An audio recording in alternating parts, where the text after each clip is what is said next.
नमस्कार, आप ABJ news देखने की शुरुआत कर चुके हैं। मेरा नाम है राजा झा। बिहार में बीपीएससी का मुद्दा इस तरह से फैला हुआ है कि यूं कहें तो अब पूरी तरह से सड़क पर नजर आ रहे हैं। विपक्ष के लोग लगातार सरकार को घेर रहे हैं, तो उधर छात्र आमरण अनशन पर हैं। लेकिन प्रशांत किशोर की एंट्री हो जाने के बाद पूरी तरह से घमासान मचा हुआ है। देखिए, पिछले 3 दिनों से प्रशांत किशोर लगातार पटना के गांधी मैदान में आमरण अनशन पर थे। लेकिन आमरण अनशन पर थे और कल अगले सुबह खबरें निकल कर आती है कि रात के अंधेरे में पटना पुलिस ने उसे उठा लिया है। आखिर में उन उठाने वाले आईपीएस अधिकारी की भी खूब चर्चा हो रही है। वो आईपीएस अधिकारी का नाम है भानु प्रताप सिंह। भानु प्रताप सिंह ने ही रात के अंधेरे में प्रशांत किशोर को उठाया और एम्स ले गया, फिर उसके बाद पूरे पटना को घुमाया। आईपीएस भानु प्रताप सिंह काफी चर्चे में है।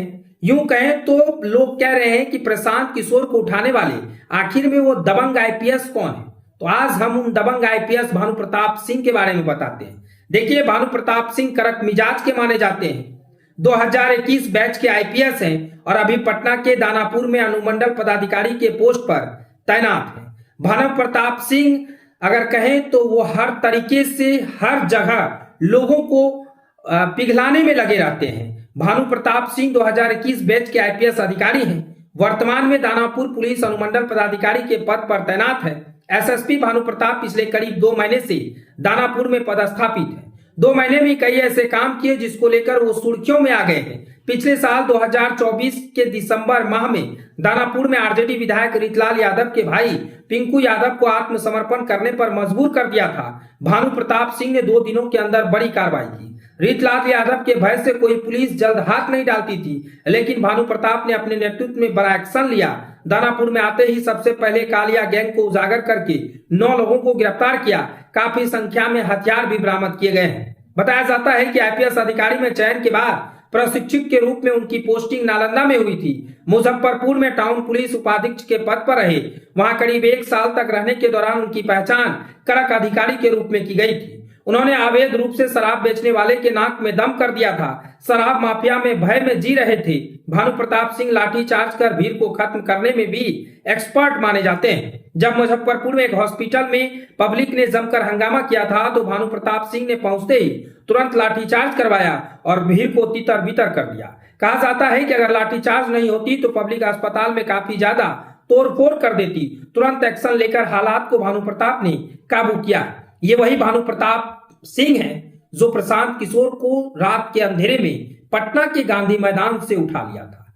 देखिए, प्रशांत किशोर जनसुराज के सूत्रधार हैं और प्रशांत किशोर बीपीएससी अभ्यर्थी के समर्थन में पटना के गांधी मैदान में गांधी मूर्ति के समीप इस कड़कड़ाती ठंड में 3 दिनों तक लगातार आमरण अनशन पर थे। लेकिन पटना पुलिस लगातार उन्हें नोटिस भी कर रहे थे। ये वो जगह नहीं है जहां आप धरना दे सकते हैं। लेकिन प्रशांत किशोर अड़े हुए थे।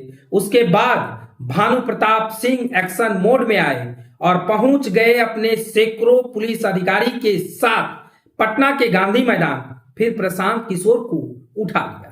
भानु प्रताप सिंह इन दिनों खूब चर्चा में है। भानु प्रताप सिंह 2021 बैच के आईपीएस अधिकारी हैं और अभी दानापुर में अनुमंडल पुलिस पदाधिकारी के पद पर तैनात हैं। महज 2 महीने में ये सब करके दिखाया जो कभी दानापुर एरिया में हर पुलिस वाले डरते थे। आरजेडी के विधायक रीतलाल यादव की कहानी तो हर लोग जानते हैं और रीतलाल यादव के भाई तक को उन्होंने मजबूर कर दिया आत्मसमर्पण करने को।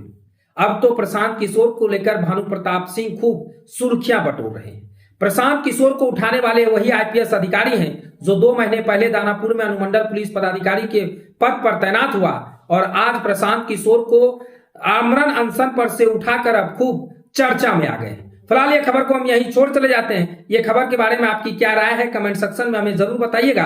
अगर आप नए हैं तो हमारे चैनल को सब्सक्राइब कर लीजिए। तब तक के लिए धन्यवाद।